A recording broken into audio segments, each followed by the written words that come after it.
করছেন অন্য অপরাধী। আমি তো চিনতে পেরেছি মহাবীর, মনে হতো আমার রঘুনাথের দাও। বিশ্বাস করেছিল তাই যদি হয়ে থাকে তবে আর বিলম্ব নয় না। সম্মান যখন তোমার এনেছি তোমাকে রেখে নেব। আত্মাকাশপতি হংসাদেশ পুষ্প তোমার চরণ জানাবো।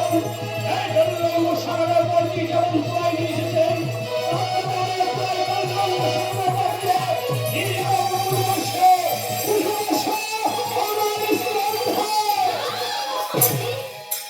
তোমার সঙ্গে এরপরে আমি যাব না। তবে শোনো মহাবীর, আমি যে বীরের ধরনী, আমার রঘুনাথ বীর। যেদিন আমার রঘুনাথ বীরের মতন পরিচয় দিবি, সেদিন আমার অশ্বত্থ যদি নিয়ে যাবি, সেদিন যে আমি যাব মহাবীর।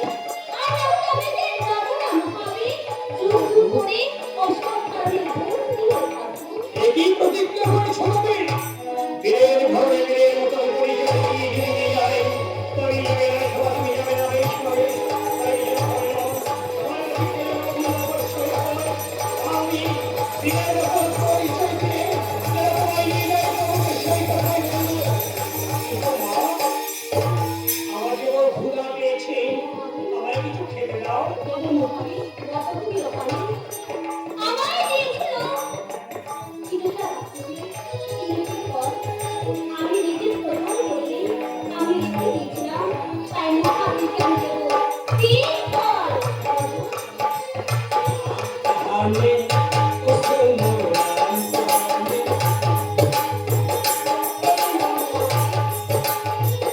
এই আমার ফল, তুমি নিজেই খবর করো। খাবো। আর জানো মহাবীর, এই ফল ঠাকুর লক্ষ্মণকে দিয়ে দিও। এটা লক্ষণ ঠাকুর খাবে, নিয়ে যাবো যাওয়ার সময়। আর এই ফল তুমি আমার রঘুনাথকে সবুজ ফল, এটাও যাওয়ার সময় নিয়ে যাবো। আগে মায়ের ফলটা দিয়েছে আমায় খেতে, আগে নিজে খাই, পেটটা ভরো, তারপরে ষড়যন্ত্র করবো। চিন্তা ভাবনা করো।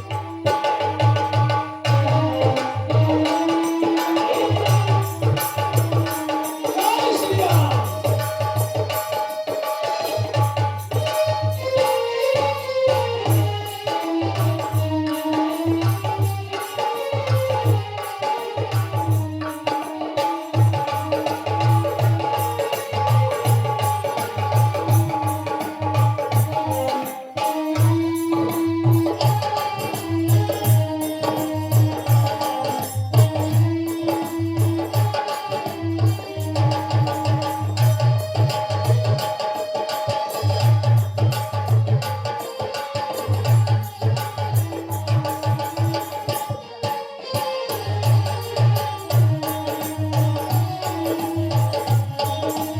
না, এর তো ঘরে নেই।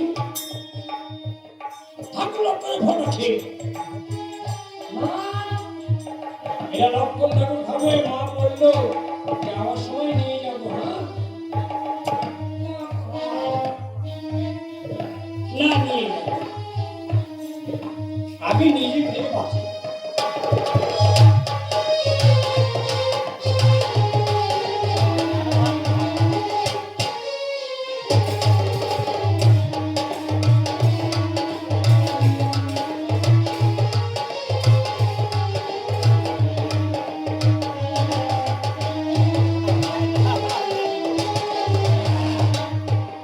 পেটটা ধরলো না। অপূর্ব না, এটা প্রভু খাবে। না খাই, না নিয়ে যাও। কি করি, ক্ষুধার জ্বালা সহ্য হয় না। মনে হয় ক্ষুধার জ্বালা দ্বিগুণ বেড়ে উঠেছে। যা হয় হবে, নিজে খেয়ে বাঁচি। বলে প্রভুকে,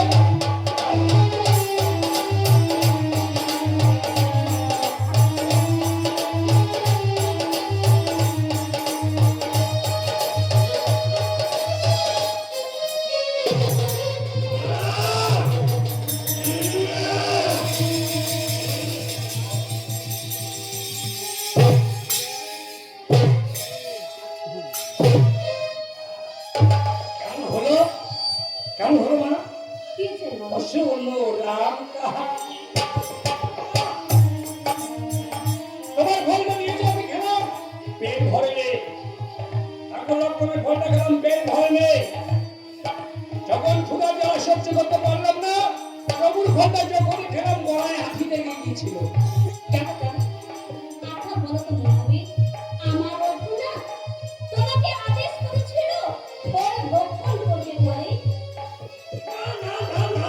মহাবীর, হ্যাঁ, আদেশ ছাড়া ফল ভক্ষণ করেছো, তাই তোমার পরদেশে আখি বিদ্ধ হয়ে গেছে। আমার ভুল হয়েছে, প্রভুকে না বলে আর কোনোদিন খাবো না।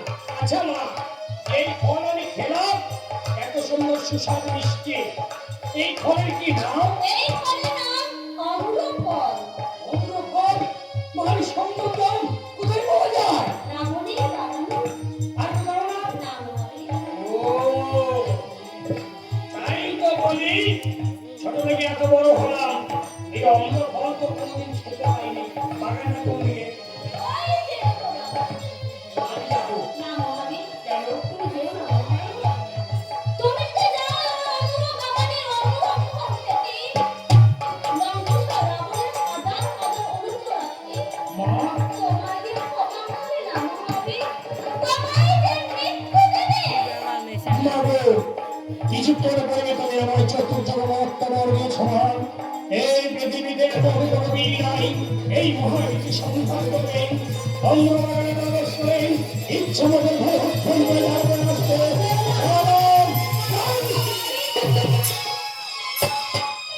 মহাবীর ছুটে গেল অম্র বাগানে অম্র ফল খেতে। ওগো ঠাকুর, ওগো ওগো ওগো রঘুনাথ, তোমার ভক্ত গেছে অম্র বাগানে অম্র ফল খেতে। তোমার ভক্তকে তুমি ক্ষমা করো রঘুনাথ, তোমার ভক্তকে তুমি ক্ষমা।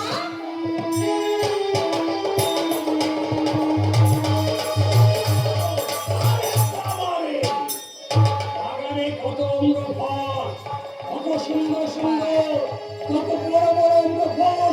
ওহ, মনটা ভরে গেছে, এবার পেট ভরে খেলে পেটটাও ভরে যাবে। আর এই না করে আগে ফলগুলো পেরে এক জায়গায় করি, পরে ধীরে সুস্থে বসে বসে সুন্দরভাবে ওই ফল খাবো। সুন্দর রাম কাহানি, সুন্দর রাম কাহানি, জয় শ্রীরাম।